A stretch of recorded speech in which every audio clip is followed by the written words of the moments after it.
नमस्कार। आप सभी का फिल्मी वृत्तांत पर स्वागत है। आज हम इस वीडियो में बात करेंगे देव आनंद की सदाबहार फिल्म गाइड से संबंधित ढेर सारे unknown facts, budget, box office collection और इस फिल्म के कलाकारों के बारे में। तो आप लोगों से हाथ जोड़कर निवेदन है कि कृपया वीडियो को लाइक करें और चैनल को सब्सक्राइब करके बेल आइकन दबा दें और इस वीडियो के अंत तक बने रहें। गाइड एक ड्रामा, म्यूजिकल और रोमांस से भरपूर फिल्म है जिसे रिलीज किया गया था 6 फरवरी 1965 को। इस फिल्म में अपने अभिनय का जलवा बिखेरा था देव आनंद, वहीदा रहमान, लीला चिटनिस, अनवर हुसैन, किशोर साहू, गजानन जागीरदार इत्यादि। इस फिल्म का निर्देशन किया था देव आनंद के भाई और बॉलीवुड के जाने माने निर्माता, निर्देशक, अभिनेता और लेखक विजय आनंद ने, जिन्होंने साल 1960 में आई काला बाजार, साल 1966 में आई तीसरी मंजिल, साल 1967 में आई ज्वेल थीप, साल 1970 में आई जॉनी मेरा नाम, साल 1980 में आई राम बलराम और साल 1982 में आई राजपूत जैसी बेहतरीन फिल्मों को निर्देशित कर चुके हैं। इस फिल्म को प्रोड्यूस किया था देव आनंद ने। इस फिल्म की कहानी आर.के. नारायण द्वारा लिखित उपन्यास द गाइड पर आधारित थी। वहीं पटकथा और संवाद लिखे थे विजय आनंद ने। फिल्म की सिनेमेटोग्राफी किया था फाली मिस्त्री ने, एडिट किया था विजय आनंद और बाबू शेख ने मिलकर। इस फिल्म का निर्माण नवकेतन फिल्म्स के बैनर तले हुआ था। इस फिल्म में संगीत दिया था सचिन देव बर्मन ने, गानों के बोल लिखे थे शैलेंद्र ने। इस फिल्म में कुल 10 गाने रखे गए थे जिनको अपनी मखमली आवाज से सजाया था किशोर कुमार, मोहम्मद रफ़ी, लता मंगेशकर और सचिन देव बर्मन ने। इन गानों के बोल थे, आज फिर जीने की तमन्ना है, दिन ढल गए, गाता रहे मेरा दिल, क्या से क्या हो गया, पिया तो से नैना लागे रे, सैया बेईमान, तेरे मेरे सपने, वहाँ कौन है तेरा, हे राम हमारे रामचंद्र और अल्लाह मेघ दे पानी दे इत्यादि। इस फिल्म के गानों की तारीफ के लिए शब्द नहीं है। इन गानों की जितनी तारीफ की जाए उतनी कम है। फिल्म के सभी गाने सुपर डुपर हिट हुए थे और सभी एक से बढ़कर एक हैं, जिनकी कांति 55 साल वक्त बीत जाने के बाद भी धूमिल नहीं हुई है और आज भी हर उम्र के लोग इन गानों को खूब पसंद करते हैं। आइए अब बात कर लेते हैं इस फिल्म की बजट और बॉक्स ऑफिस परफॉर्मेंस के बारे में। गाइड फिल्म का बजट था लगभग 55 लाख रुपए और इस फिल्म ने भारत में कुल कमाई की थी 1 करोड़ 75 लाख रुपए की और दुनिया भर में कुल कमाई की थी 3 करोड़ 50 लाख रुपए की। और यह शानदार फिल्म बॉक्स ऑफिस पर बड़ी हिट साबित हुई थी। इस फिल्म को समीक्षकों से भी काफ़ी प्रशंसा मिली थी। 3 घंटे 3 मिनट लेंथ की इस फिल्म को IMDb पर 10 में से 8.8 रेटिंग मिली हुई है, जबकि 85% गूगल यूजर्स ने इस फिल्म को पसंद किया है। आइए अब जान लेते हैं इस फिल्म से संबंधित ढेर सारे अननोन फैक्ट्स के बारे में। फैक्ट नंबर 1, गाइड साल 1965 में कमाई करने के मामले में 5वें नंबर पर थी। अगर साल 1965 की टॉप 4 सबसे ज़्यादा कमाई करने वाली फिल्मों की बात की जाए तो पहले नंबर पर थी वक्त, जिसने 3 करोड़ रुपए की कमाई की थी। दूसरे नंबर पर थी जब जब फूल खिले, जिसने 2 करोड़ 75 लाख रुपए की कमाई की थी। तीसरे नंबर पर थी हिमालय की गोद में, जिसने 2 करोड़ 25 लाख रुपए की कमाई की थी। और चौथे नंबर पर थी आरजू, जिसने 2 करोड़ रुपए की कमाई की थी। फैक्ट नंबर 2, गाइड फिल्म की कहानी साल 1958 में प्रकाशित हुई आर.के. नारायण द्वारा लिखित प्रसिद्ध अंग्रेजी उपन्यास द गाइड पर आधारित है। इस फिल्म को पहले US में बनाया गया था, जिसे पर्ल एस बग द्वारा लिखा गया था और टॉड डेनियल वस्की ने निर्मित और निर्देशित किया था। जब इस फिल्म में काम करने के लिए पहली बार अमेरिकी निर्देशक डेनियल वस्की और लेखक पर्ल बग देवानंद से संपर्क किया था तो उन्होंने फिल्म में काम करने से इनकार कर दिया था। लेकिन जब वह दोबारा साल 1962 में बर्लिन फिल्म फेस्टिवल में मिले तो वह फिल्म में काम करने के लिए राजी हो गए और उन्होंने फिर द गाइड उपन्यास को पढ़ा और लेखक पर्ल बग से संपर्क किया, जिसके बाद परियोजना पर चर्चा करने के लिए संयुक्त राज्य अमेरिका ने आमंत्रित किया और फिर पुस्तक का अधिकार प्राप्त करने के लिए आर.के. नारायण से संपर्क किया। भारतीय और अमेरिकी उत्पादक दल आपस में मिलकर फिल्म पर काम शुरू कर दिया और US संस्करण के अलावा हिंदी में भी निर्माण शुरू हुआ, जिसके निर्देशन का काम विजय आनंद को सौंपा गया। हालांकि पहले फिल्म को चेतन आनंद को निर्देशित करना था, फिर राज खोसला का भी नाम सामने आया, लेकिन अंततः विजय आनंद को फिल्म का निर्देशन करने का अवसर मिला और यह फिल्म उनके कैरियर और हिंदी फिल्म उद्योग में एक ऐतिहासिक उपलब्धि साबित हुई। फैक्ट नंबर 3,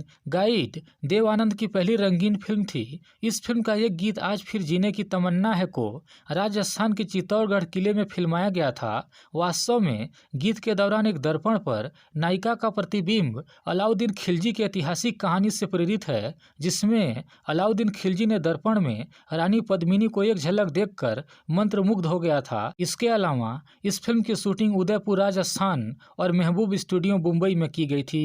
फैक्ट नंबर 4, जब देव आनंद और विजय आनंद ने लेखक आर.के. नारायण से बातचीत किया तो उन्होंने बताया कि कैसे उन्हें द गाइड उपन्यास लिखने के लिए वास्तविक घटना से प्रेरणा मिली थी। उपन्यास का कथानक उनके गृह नगर मैसूर में हुए सूखे के प्रकोप से लिया गया था। सूखे की अत्यधिक हताशा में नगर पालिका परिषद ने अनुष्ठानों और प्रार्थनाओं का सहारा लेने का फैसला किया और ब्राह्मणों का एक समूह कावेरी नदी पर अनुष्ठान किया, जिसके फलस्वरूप 12वें दिन बारिश हुई। इस घटना में लव स्टोरी को जोड़कर आर.के. नारायण ने द गाइड उपन्यास की रचना किया था। फैक्ट नंबर 5, संगीतकार सचिन देव बर्मन गाइड फिल्म में संगीत की रचना करने के दौरान बहुत बीमार पड़ गए थे।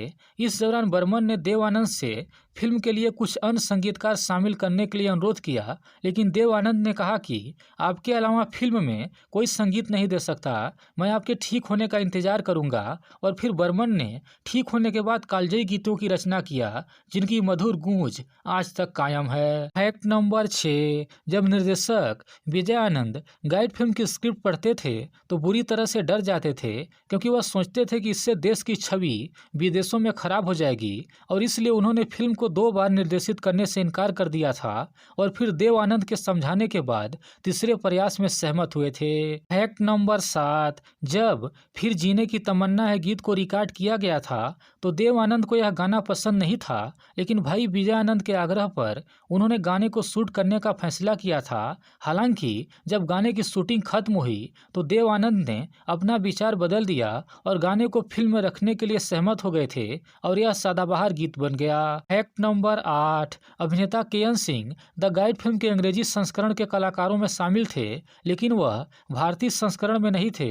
गोल्डी यानी विजय आनंद ने सोचा कि भूमिका अभिनेता को सूट नहीं करेगी, इसलिए उन्होंने के.एन. सिंह को फिल्म से बाहर कर दिया था। फैक्ट नंबर 9, मोहम्मद रफ़ी ने मूल रूप से गाइड फिल्म के लिए हम ही में ना थी कोई बात, याद ना तुमको आ सके, तुमने हमें भुला दिया, हम ना तुमको भुला सके गाने को रिकॉर्ड किया था, लेकिन रिकॉर्डिंग के बाद आनंद ब्रदर्स उस गाने से संतुष्ट नहीं थे और फिर मोहम्मद रफ़ी ने दिन ढल गए गीत को रिकॉर्ड किया और वह गाना जो पहले रिकॉर्ड किया गया था उसे रिप्लेस कर दिया गया था। फैक्ट नंबर 10, सचिन देव बर्मन ने द गाइड के अंग्रेजी संस्करण फिल्म का भी बैकग्राउंड म्यूजिक तैयार किया था और फाली मिस्त्री दोनों संस्करणों के सिनेमेटोग्राफर थे। Fact number 11, Cannes film festival committee द्वारा साल 2008 में आमंत्रित होने वाली और कांस फिल्म फेस्टिवल में प्रदर्शित होने वाली गाइड पहली भारतीय फिल्म थी।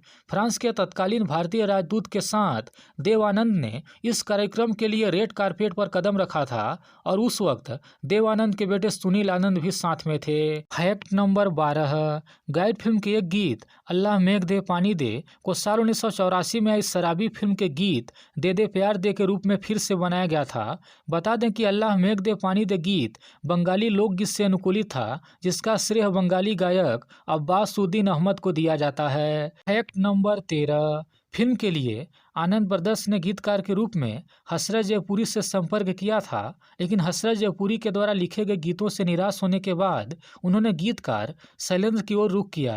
हालांकि शैलेंद्र इस बात से निराश थे कि वह दूसरी पसंद थे, इसलिए उन्होंने गानों की रचना करने के लिए अधिक पैसों की मांग की थी, जिसे आनंद ब्रदर्स ने दिया भी था। फैक्ट नंबर 14, लेखक आर.के. नारायण ने अपने उपन्यास द गाइड के अंग्रेजी फिल्म रूपांतरण को नापसंद कर दिया था।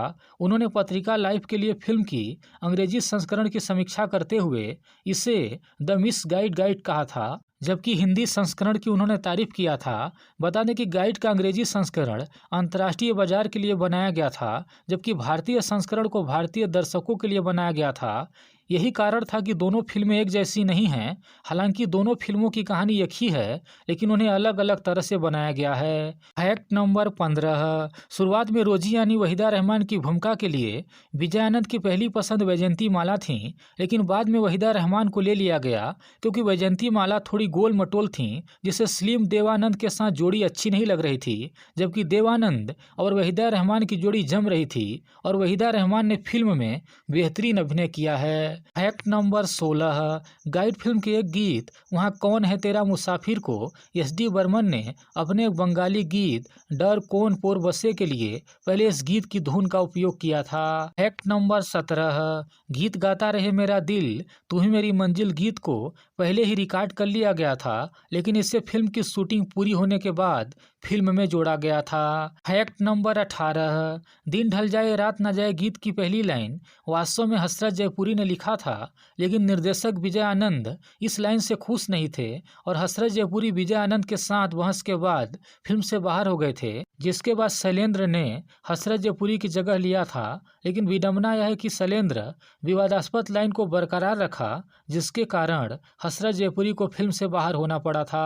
फैक्ट नंबर 19, गाइड फिल्म ने साल 1967 के फिल्म फेयर अवार्ड्स में कुल 7 अवार्ड्स जीती थी, जिसमें बेस्ट फिल्म और बेस्ट एक्टर के लिए देव आनंद को, बेस्ट एक्ट्रेस के लिए वहीदा रहमान को, बेस्ट डायरेक्टर और बेस्ट डायलॉग के लिए विजय आनंद को, बेस्ट स्टोरी के लिए आर.के. नारायण को, बेस्ट सिनेमेटोग्राफी के लिए फाली मिस्त्री को अवार्ड से नवाजा गया था। वहीं बंगाल फिल्म जर्नलिस्ट अवार्ड 1967 में बेस्ट म्यूजिक डायरेक्टर के लिए सचिन देव बर्मन को पुरस्कार से नवाजा गया था। फैक्ट नंबर 20, गाइड फिल्म के प्रीमियर में लगभग पूरे फिल्म उद्योग ने भाग लिया था, लेकिन इस बात से सभी हैरान थे कि कोई भी व्यक्ति निर्देशक विजय आनंद को फिल्म के लिए बधाई देने के लिए उनके पास नहीं गया और जब फिल्म रिलीज हुई तो कुछ सर्किट को छोड़कर बाकी जगह रिस्पॉन्स अच्छा नहीं मिल रहा था, क्योंकि दर्शक फिल्म की बारीकियों को नहीं समझ पा रहे थे। लेकिन जब दर्शकों ने फिल्म के खूबियों को समझा तो फिल्म धीरे धीरे उठने लगी और बड़ी हिट साबित हुई। आज गाइड फिल्म की गिनती कल्ट क्लासिक फिल्मों में की जाती है। इस फिल्म को ऑस्कर के लिए भी नॉमिनेट किया गया था। मित्रों, आप लोगों को मेरे द्वारा दी गई जानकारी कैसी लगी कमेंट सेक्शन में ज़रूर बताएं। हमारी मेहनत अच्छी लगी हो तो कृपया वीडियो को लाइक और शेयर करें और चैनल को सब्सक्राइब करना बिल्कुल ना भूलें। जय हिंद, धन्यवाद।